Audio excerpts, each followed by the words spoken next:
Assalamualaikum warahmatullahi wabarakatuh.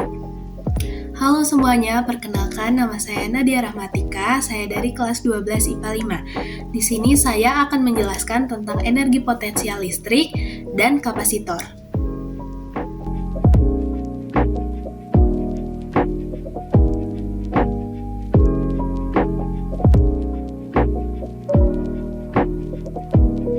Sebelum mempelajari materi lebih dalam lagi, sebaiknya kita mengetahui terlebih dahulu apa itu energi potensial. Energi potensial adalah energi yang dimiliki oleh benda karena kedudukannya. Energi ini dimiliki saat bendanya diam. Nah, saat bendanya bergerak, energi potensial akan berubah menjadi energi kinetik.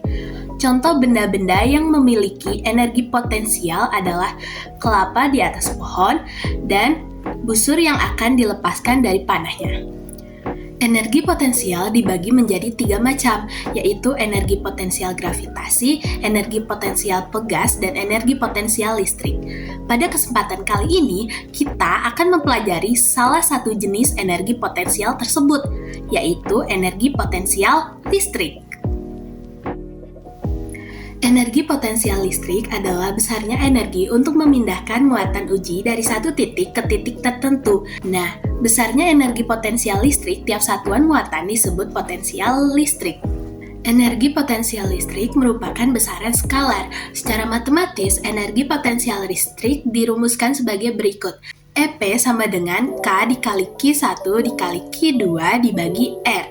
Keterangan rumusnya, EP sama dengan energi potensial listrik atau Joule, K sama dengan tetapan Coulomb yang nilainya 9 kali 10 pangkat 9, Nm pangkat 2 per Coulomb pangkat 2. Q1 sama dengan muatan sumber, satuannya Coulomb, Q2 sama dengan muatan uji, satuannya Coulomb.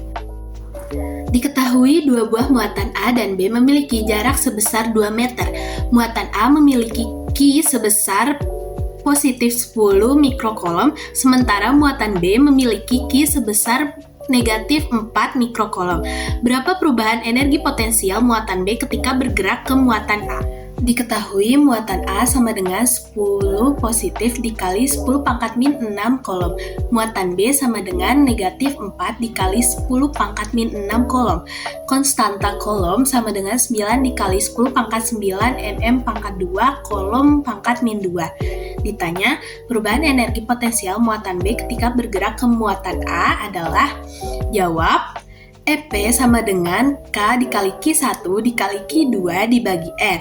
EP sama dengan 9 dikali 10 pangkat 9 dikali 9 kali 10 pangkat 9 dikali 4 dikali 10 pangkat min 6 dibagi 2. EP sama dengan 81 dikali 10 pangkat 3 dikali 4 dikali 10 pangkat min 6 dibagi 2. EP sama dengan 324 dikali 10 pangkat min 3 dibagi 2. EP sama dengan 162 dikali 10 pangkat min 3 Joule.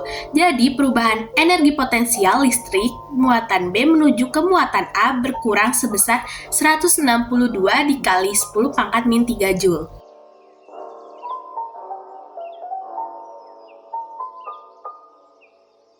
Kapasitor atau biasa disebut kondensator adalah komponen elektronik bersifat pasif yang dapat menyimpan muatan listrik sementara dengan satuan dari kapasitor adalah farad. Ilmuwan yang pertama kali menemukan adanya kapasitor adalah Michael Faraday. Itulah mengapa nama Faraday disematkan sebagai satuan dari kapasitansi yaitu farad atau F. Kapasitor biasa dilambangkan dengan C. Pada dasarnya, kapasitor tersusun atas 2 buah plat besi yang dipisahkan oleh suatu bahan dielektrik. Bahan dielektrik adalah bahan yang bersifat sebagai isolator listrik. Artinya, tidak akan ada arus listrik yang akan melalui bahan dielektrik. Bahan ini bisa berupa zat padat, cair, dan gas.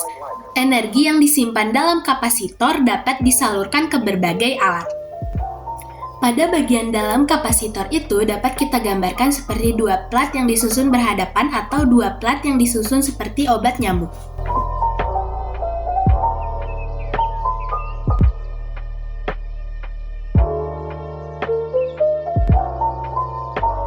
Suatu kapasitor memiliki nilai kapasitansi yang bergantung pada nilai Q atau muatan listrik dan V atau tegangan listrik. Besar nilai kapasitansi bergantung juga pada ukuran, bentuk, posisi kedua keping sejajar dan materi yang memisahkan kedua plat tersebut. Secara matematis dapat dirumuskan sebagai berikut. Q sama dengan C dikali V. Keterangannya, Q sama dengan muatan listrik dengan satuan kolom, V sama dengan beda potensial dengan satuan volt, dan C sama dengan kapasitas kapasitor dengan satuan farad atau F. Jenis bahan dielektrik yang digunakan juga berpengaruh pada besarnya kapasitas kapasitor. Secara matematis dirumuskan sebagai berikut.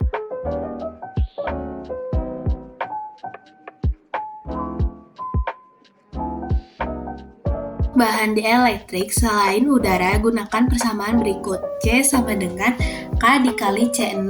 Keterangannya C sama dengan kapasitas kapasitor saat disisipi bahan dielektrik selain udara dengan satuan F. C0 sama dengan kapasitas kapasitor di dalam udara dengan satuan F.